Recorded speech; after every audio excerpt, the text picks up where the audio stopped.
Bien, continuamos entonces ahora con el estudio de las primeras de las enfermedades aeróbicas, la enfermedad de la flor del vino o las flores del vino.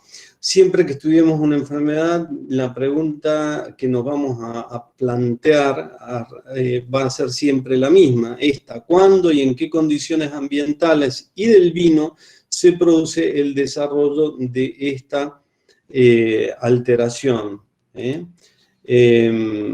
Bien, esta pregunta, les repito que es una pregunta recurrente. Siempre que estudiemos una enfermedad, vamos a hacernos la misma pregunta, y es una pregunta importante de responder. En general, en cualquier época del año, si responde al cuándo. ¿Cuándo se da esta enfermedad? Se puede dar durante todo el año. ¿En qué condiciones? Cuando el vino esté en contacto con el aire. A una temperatura muy variada, porque puede ir de 2 a 34 grados centígrados y lo mismo se puede producir, repito, en cualquier época del año. De manera que es importante que para que se produzcan estas enfermedades, las piletas, los tanques, las vasijas binarias en general estén incompletamente llenas, o sea que están mermas. ¿Qué quiere decir esto? Que hay contacto con el aire. Acá encontramos una condición fundamental. Para el desarrollo de esta enfermedad necesitamos aire, presencia de oxígeno. Obviamente que esta enfermedad es favorecida con vinos de menos grados de alcohol, con 13 grados de alcohol, ya con 13 grados de alcohol se puede producir. Con 15 de alguna manera empieza a dificultar la actividad de las levaduras de la flor. Luego, en enología, cuando veamos el estudio de los vinos de Jerez, van a ver cómo esta propiedad se utiliza precisamente para la producción de estos vinos, porque son vinos que se producen y se obtienen bajo un velo específico de determinadas cepas de levadura. Acá probablemente el pH sea una de las pocas enfermedades donde el pH no influye fuertemente, porque hasta con un pH de 3 se puede dar esta enfermedad. Lo más característico de esta enfermedad desde un punto de vista sensorial, organoléptico, es que aparece un velo blanco tenue al principio, luego rugoso, más fuerte, más importante al final. En los vinos blancos el tono, el color es pálido, cremita. En los vinos tintos es rosáceo, y será más rojo cuanto más color contenga el vino, pero es muy característica esta enfermedad.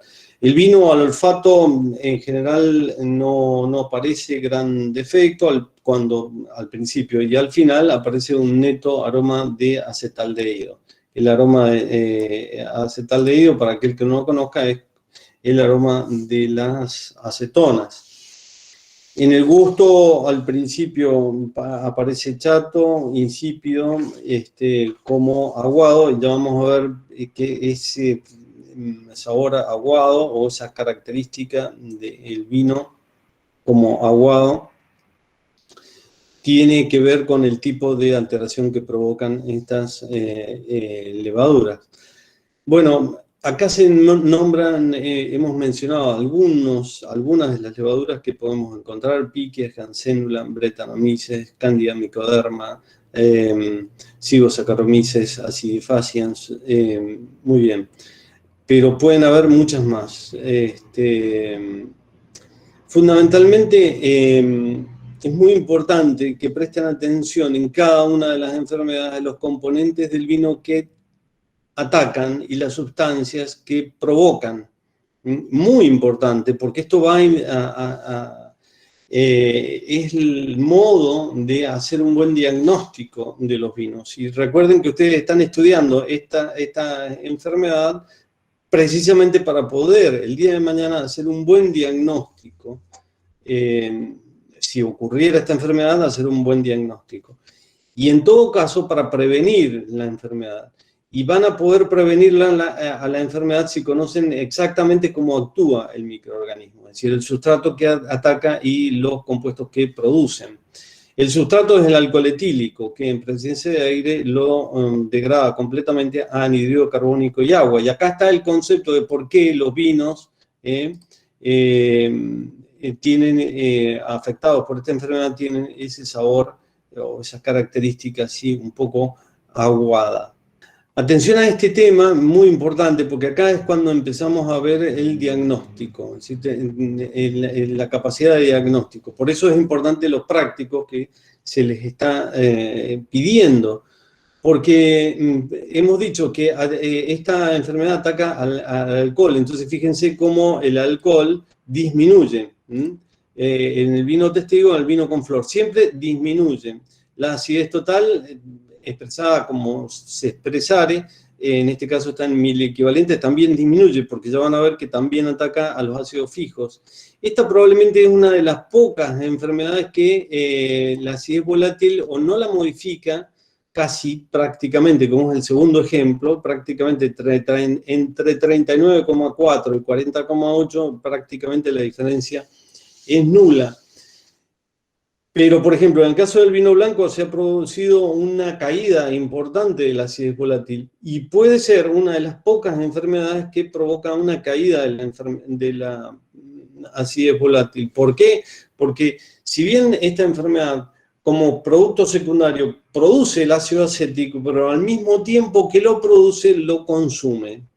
Lo consume.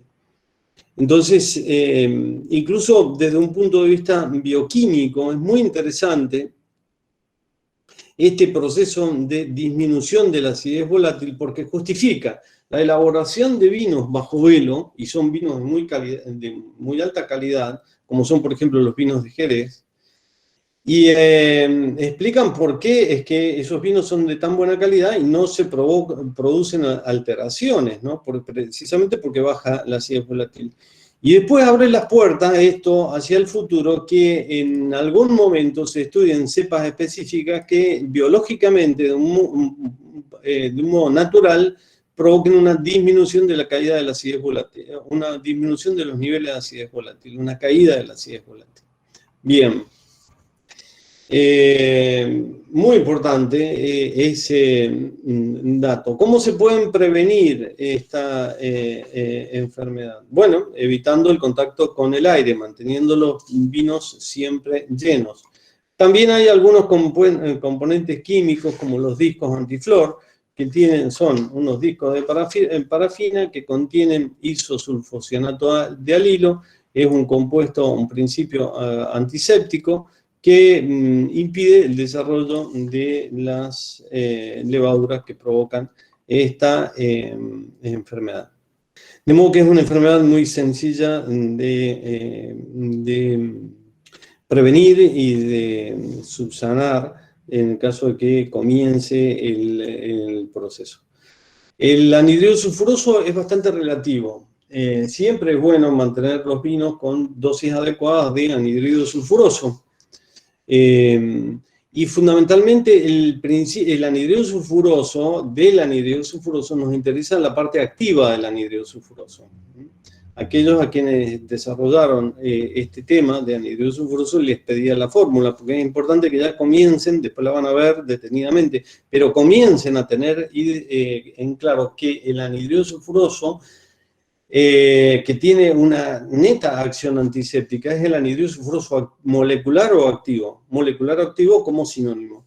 ¿Y por qué el anhidrido sulfuroso que tiene acción antiséptica es el activo? Porque al ser molecular no tiene carga eléctrica, y al no tener carga eléctrica puede atravesar la pared celular del microorganismo y disociarse en el interior del citoplasma, y ahí realizar esa acción antiséptica. Entonces, es precisamente este anhidrido sulfuroso que no está, digamos, que está el activo, el que tiene la mayor acción antiséptica. Y este anhidro sulfuroso activo depende fundamentalmente del anhidro sulfuroso libre y del pH del vino. Cuanto mayor cantidad de anhidro sulfuroso libre y más bajo pH contenga el vino, mayor proporción de anhidro sulfuroso activo va a contener el vino. Bien, con esto entonces estamos terminando la explicación de esta enfermedad de la picadura, perdón, de la enfermedad de la flor.